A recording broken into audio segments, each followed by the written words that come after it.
যদি বাঁচতে চান পরের চিন্তা করবেন না। ওই দল, ওই মত, ওই ব্যক্তি, ওই হুজুর অমুক খারাপ তমুক খারাপ, এই চিন্তা ব্রেনে আনবেন না। এগুলো আমরা করব, আমরা আপনাদের দিয়ে করাই আমাদের দল ভারী করার জন্য। আপনার চিন্তা হবে আপনার কবর।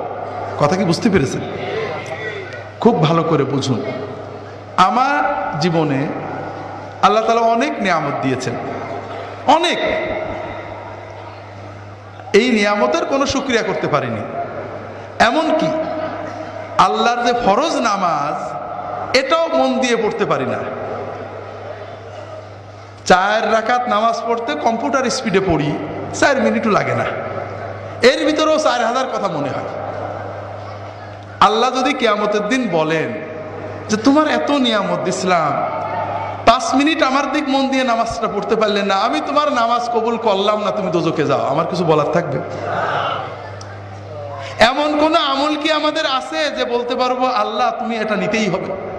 আমার দাড়ি, আমার টুপি, আমার নামাজ, আমার রোজা, আমার হজ, আমার যাকাত, আমরা কি কনফার্ম যেটা আল্লাহ কবুল করবে?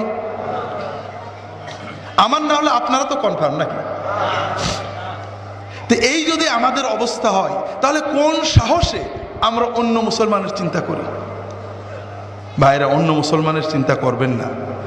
যখন 5 জনে এক জায়গা হবে, নিজেদের কথা চিন্তা করবেন, পরের ভিতর আলোচনা না। ভাই কি অবস্থা? আরে ভাই বলো না, নামাজটা ঠিক করে পড়তাম, মন বসে না, দোয়া করো। ছেলে মেয়েগুলো ভালো করে পালন করতে পারছেন, দোয়া করো। নিজেদের ঈমান আমল নিয়ে চিন্তা করবেন, পরের না। ভাইরা, আমরা পরের আলোচনা কেন করি? কারণ কবরে গেলে সর্বপ্রথম মুনকার নাকির আমাদের প্রশ্ন করবে যে তোর প্রতিবেশী জামাত ইসলামের দাড়ি ছোট ছিল কা, তোর পড়শি তবলিগের লোকজন কেন বাইরে গেছিল, তোর প্রতিবেশী অমুক পিসেব কেন খারাপ ছিল, ঠিক না? এই প্রশ্ন করবে। হাজরিন, নিজের কবরের চিন্তা করেন, নিজের হাসরের চিন্তা করেন। নিজে যতটুক করতে পেরেছি, যদি মনে করেন ভালো আমল করছি, তাহলে আল্লাহর কাছে দোয়া করেন। যদি দেখেন গুনাহ হয়ে গেছে, আল্লাহর কাছে দোয়া করেন, আল্লাহ আমার সামান্য আমল কবুল করো, গুনাহগুলো মাফ করো। আর তোমার নবীর উম্মত যত আছে, অমুক ভাই তমুক ভাই তমুক ভাই ভুলের ভিতরে আছে, আল্লাহ তাদেরকে হেদায়েত করে ভালো পথ দাও, তাদেরকেও মাফ করো। এইভাবে দোয়া করলে আমাদের লস আছে ভাই? লাভ আছে, অনেক লাভ আছে ভাই। তবে আমরা তো জানি আল্লাহর জান্নাতে জায়গা তো কম, ঠিক না? যদি ফুরফুরার মুরিদরা সব ঢুকে যায়, তাহলে তো আর তবলিগেরা চান্স পাবে না, ঠিক না? যদি জামাত ইসলামরা জান্নাতে যায়, চরমুনাইলে তো জায়গা হবে না, কম পড়ে যাবে, ঠিক না?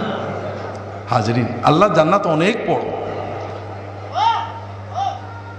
ওয়াসারিউ ইলা মাগফিরাতিম মির রাব্বিকুম ওয়া জান্নাতিন আরদুহাস সামাওয়াতু ওয়াল আরদু উইদ্দাত লিল মুত্তাকিন। তোমরা দৌড়াও, দৌড়াতে থাকো, দ্রুত এগো সেই জান্নাতের প্রতি, যে জান্নাত আসমান জমিনের চেয়েও বড়। যে জান্নাতকে আল্লাহ তাআলা মুত্তাকিদের জন্য বানিয়ে রেখেছেন।